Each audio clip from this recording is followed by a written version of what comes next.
Chapter 20. For the kingdom of heaven is like the landowner who went out early one morning to hire workers for his vineyard.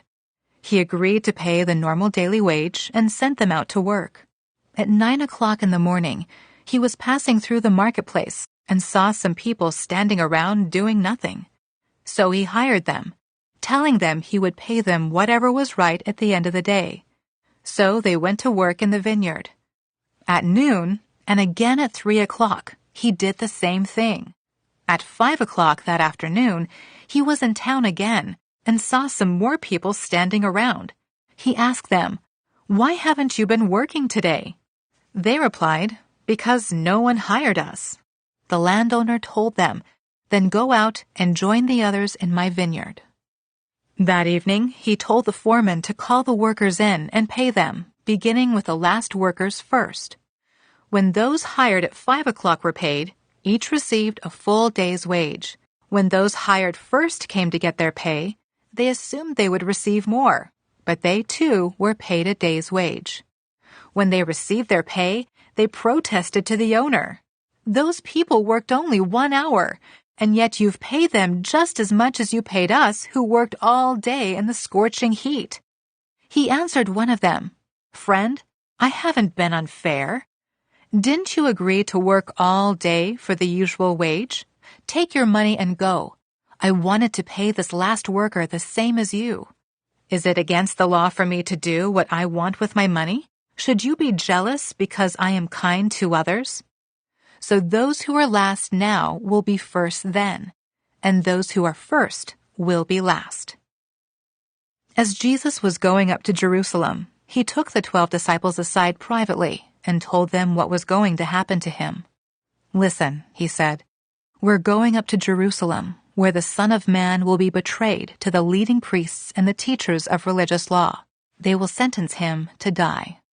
Then they will hand him over to the Romans to be mocked, flogged with a whip, and crucified. But on the 3rd day, he will be raised from the dead." Then the mother of James and John, the sons of Zebedee, came to Jesus with their sons. She knelt respectfully to ask a favor. "What is your request?" he asked. She replied, "In your kingdom, please let my 2 sons sit in places of honor next to you, one on your right and the other on your left." But Jesus answered by saying to them, "You don't know what you are asking. Are you able to drink from the bitter cup of suffering I am about to drink?" "Oh, yes," they replied, "we are able." Jesus told them, "You will indeed drink from my bitter cup, but I have no right to say who will sit on my right or my left.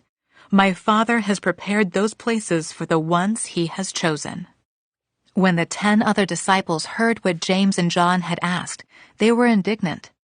But Jesus called them together and said, "You know that the rulers in this world lord it over their people, and officials flaunt their authority over those under them, but among you it will be different. Whoever wants to be a leader among you must be your servant, and whoever wants to be first among you must become your slave. For even the Son of Man came not to be served, but to serve others, and to give his life as a ransom for many."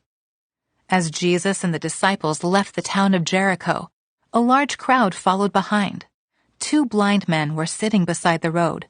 When they heard that Jesus was coming that way, they began shouting, "Lord, Son of David, have mercy on us." "Be quiet," the crowd yelled at them. But they only shouted louder, "Lord, Son of David, have mercy on us." When Jesus heard them, he stopped and called, "What do you want me to do for you?" "Lord," they said, "we want to see." Jesus felt sorry for them and touched their eyes. Instantly they could see. Then they followed him.